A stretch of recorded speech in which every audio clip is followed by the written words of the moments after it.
Alors, bienvenue. Aujourd'hui, on plonge dans un univers assez dense, je trouve. Oui, c'est le moins qu'on puisse dire. Celui de la connaissance de soi, à travers une série de vidéos de la chaîne Pureté en Soi. Notre point de départ, ça va être la vidéo Le Gardien du Seuil. On va s'en servir un peu comme fil rouge pour aborder 3 grandes questions. D'accord. La mission, en gros, c'est de voir 1. Comment on fait concrètement pour explorer ses propres abîmes et trouver ce qu'ils appellent l'étincelle originelle, la méthode, en somme. Exactement. 2. Pourquoi cette notion d'urgence? Pourquoi cette quête serait vitale, là, maintenant, dans ce fameux cycle cosmique? Le pourquoi maintenant? Voilà. Et enfin 3, c'est quoi au juste la différence entre le moi superficiel, celui de tous les jours, et le soi sacré? Et pour démarrer, il y a une phrase qui m'a vraiment interpellé. Ah oui? Prétendre être en vie sans se savoir, c'est comme prétendre nager sans avoir jamais touché l'eau. C'est une image qui met tout de suite la barre très haut. On comprend qu'on ne parle pas de développement personnel pour se sentir mieux lundi matin. Pas du tout. On parle d'une condition existentielle, de la définition même de ce que c'est qu'être en vie. Selon eux, le ton est donné. C'est un voyage qui s'annonce exigeant. Absolument. Alors, commençons par le début. La méthode. Comment on explore ces fameux tréfonds? Le Gardien du Seuil est assez direct là-dessus. Oui, très. La vidéo dit que les techniques habituelles, tout ce qui s'adresse à notre personnage, à l'ego, même à l'âme, c'est inutile pour aller plus loin. Elle utilise une image, celle de l'oignon. L'oignon, oui. Notre être serait fait de couches et au centre, il y aurait ce soleil multicolore, cette étincelle. La question, c'est comment on pèle cet oignon? Exactement. En fait, ce qui est vraiment central dans leur approche, c'est qu'elle est radicalement interne. Les mots qui reviennent tout le temps, c'est s'explorer, se vivre. C'est-à-dire qu'il n'y a aucune attente de validation extérieure. Pas de gourou, pas de signe dans le ciel.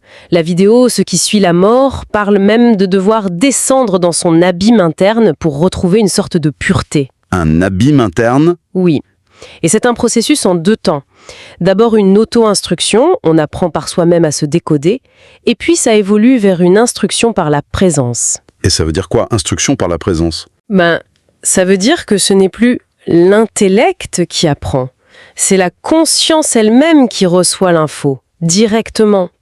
Et du coup, on découvre des facettes de soi qui sont uniques, impossibles à expliquer à quelqu'un d'autre. D'accord, mais ça reste très conceptuel. Sur le plan pratique, comment on démarre cette auto-instruction? On s'assoit dans une pièce et on attend que ça vienne. C'est là que le Gardien du Seuil donne une piste. Il faut développer son ressenti. Et la méthode, elle est presque déconcertante de simplicité. C'est-à-dire s'isoler, aller dans la nature, couper le bruit extérieur pour enfin pouvoir s'écouter. L'idée, c'est que ce n'est même pas un effort forcé. Ah non. Non, le ressenti augmenterait naturellement parce que, et je cite, « l'être sent l'appel de l'étincelle ». C'est comme si le centre de l'oignon émettait un signal et en faisant le silence, on finit par le capter. Ça crée une sorte de boucle alors? Voilà, c'est ça. On se cherche, donc on se rappelle, on explore, donc on exige plus de clarté. Et on exige ce qui affine notre capacité à nous sentir. Le premier pas, c'est donc de faire science pour capter ce signal intérieur. Mais cette exploration, est-ce que c'est juste une sorte de méditation passive? Pas du tout. Et ça, c'est un point crucial. Si on relie ça à la vidéo Espace insondable, l'exploration, c'est aussi un travail d'enquêteur. Un enquêteur. Oui. Il s'agit d'analyser les mécanismes du monde extérieur, ce qu'ils appellent la corruption, non pas pour juger, mais pour traquer leur écho en nous. L'expression, c'est « traquer le corrompu en soi ». C'est un miroir. Donc, le but, ce n'est pas d'appliquer une recette toute faite, non, c'est de laisser émerger sa propre technique individuelle, personnelle, sacrée. Elle vient de l'inspiration, pas d'un livre. Et, point très important, cette traque doit inclure nos zones les plus sombres. La lumière noire, l'ombre, le vide interne. On ne saute pas directement au centre de l'oignon, il faut traverser toutes les couches. Même celles qui nous dérangent, oui. Explorer ces zones d'ombre, accepter sa part de corruption, c'est un travail colossal. Et la question qui vient tout de suite, c'est pourquoi? Pourquoi s'infliger ça? Et c'est là qu'intervient la notion d'urgence. La fin de cycle, oui. La vidéo Créer son destin insiste beaucoup là-dessus. Ce ne serait plus un concept, mais une réalité qu'on vit. Qu'est-ce que ça veut dire, fin de cycle? C'est la fin du monde? Non, ce n'est pas présenté comme une fin apocalyptique à la Hollywood. C'est plutôt une sorte de récolte ou une bifurcation énergétique. Un moment où les chemins se séparent vraiment. D'accord. Et dans ce contexte, ne pas se connaître, ça aurait des conséquences gravissimes, d'après Le Gardien du Seuil. La phrase, elle est sans appel. C'est « agis ou disparaît à jamais ». Waouh, c'est brutal. C'est extrêmement direct, oui. Et la vidéo dernier message est encore plus cash. Elle dit « si tu ne fais rien, tu consens ». L'inaction, c'est une forme de consentement. Exactement. Ce n'est pas neutre, c'est une participation active à la corruption ambiante. Et la conséquence, c'est d'être entraîné par l'événement, emporté par le courant. Et c'est là qu'on arrive à une idée que je trouve à la fois terrifiante et puissante. Dans Dernier Message, il lance cette bombe. Vous avez tout créé. Oui. Ça veut dire que les aspects les plus sombres du monde, ce que les vidéos appellent les archontes ou l'astral... Et juste pour clarifier, quand les sources parlent des archontes, ce n'est pas forcément une référence au gnostique. C'est plutôt une métaphore pour des forces prédatrices, des schémas de pensée parasites qui se nourrissent de notre énergie. Oui, et l'idée radicale, c'est que ces forces ne sont pas des ennemis extérieurs. Mais nos propres créations. Nos propres créations non assumées. C'est énorme. Ça change tout. Oui, parce que si on suit cette logique, on ne peut plus se poser en victime. La seule conclusion, c'est d'assumer sa propre corruption. Un travail qui, précise-t-il, peut prendre des mois, voire des années. Et c'est là qu'on voit tout le puzzle s'assembler. Si on met côte à côte, traquer le corrompu en soi et vous avez tout créé, on sort complètement de la posture de victime. C'est plus le monde est méchant. Non, ça devient la corruption du monde et le miroir de la tienne. Et tu en es l'auteur. Du coup, l'exploration de soi, ce n'est plus du développement personnel pour aller mieux. C'est un acte de rédemption cosmique, à l'échelle de l'individu. Une responsabilité écrasante. Totalement. Et cette prise de responsabilité, ça doit mener à une action. Ce n'est pas juste une prise de conscience dans sa tête. Créer son destin dit qu'il faut créer son réel et le confronter à qui on est vraiment. Ça implique de faire des choix ou de se positionner.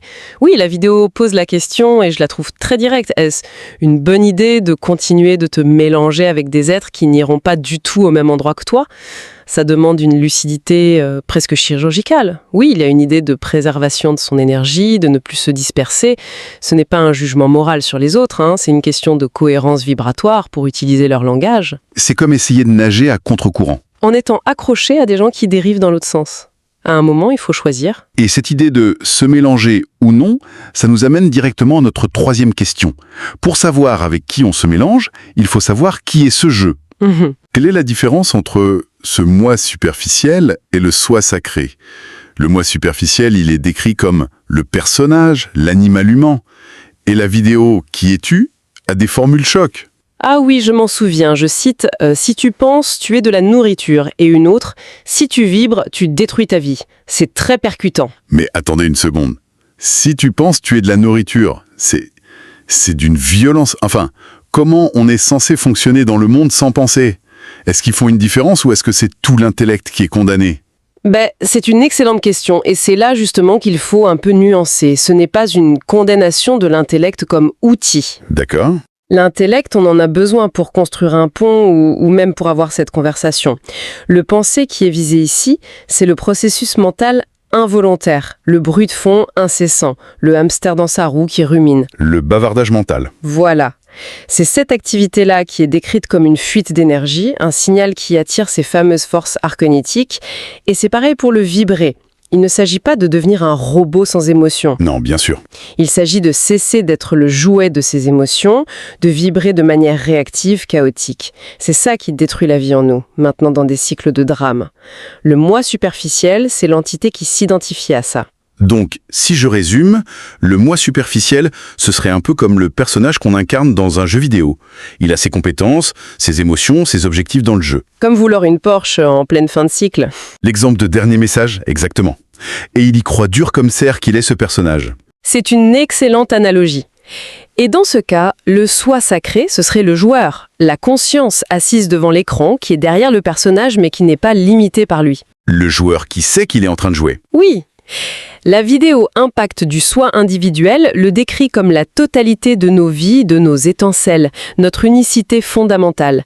Il est même précisé que ce soi est précédé par une présence individuelle, un état d'être pur, silencieux, qui ne pense pas, qui ne parle pas. Qui est, tout simplement. C'est vertigineux. Et la phrase la plus vertigineuse vient du gardien du seuil. Il décrit le moi superficiel, le personnage, comme la partie qui est d'ores et déjà anéantie. Déjà anéanti. Oui. Autrement dit, le personnage du jeu est, par nature, temporaire et voué à disparaître. S'identifier à lui, c'est s'identifier à quelque chose qui est déjà mort. Il y a un autre concept qui semble clé ici, c'est le don du soi. La vidéo du même nom en parle comme d'une sorte de clé qui ouvre l'accès à nos parts les plus pures. Oui. Mais elle ajoute que dans cette réalité, ce don se mérite. Comment on peut mériter quelque chose d'aussi fondamental ? On le mérite en arrêtant de faire ce qui nous en prive. C'est ça l'idée. Selon la source, on le mérite en dissolvant tout ce qui nous empêche d'être. Et qu'est-ce qui nous empêche d'être ? Précisément l'activité de ce moi superficiel. Le fait de penser de façon chaotique, de vibrer émotionnellement, de nourrir la corruption en nous et donc à l'extérieur. Chaque fois que le personnage du jeu agit de manière inconsciente, il renforce les murs de sa prison. Et il s'éloigne du don du soi. Exactement. Le mériter, c'est donc un processus de purification, de démantèlement de l'illusion. Donc, si on reprend l'image de l'oignon, le moi superficiel, ce sont les couches externes, l'avatar, l'ego, l'âme. Et le soi sacré, ce n'est pas une couche de plus, mais c'est le cheminement conscient vers le centre, vers l'étincelle. C'est exactement ça. Le but n'est pas de haïr les couches ou de tuer le personnage du jeu, c'est de réaliser qu'on est le joueur. Et cette prise de conscience change tout. Ça change radicalement la manière de jouer. On ne subit plus le jeu, on y navigue avec la conscience de sa véritable nature. Si on rassemble toutes les pièces de ce puzzle, le message qui émerge, il est d'une cohérence implacable. Le voyage intérieur, ce n'est pas une option de confort. C'est un processus actif, urgent, exigeant. Une auto-instruction.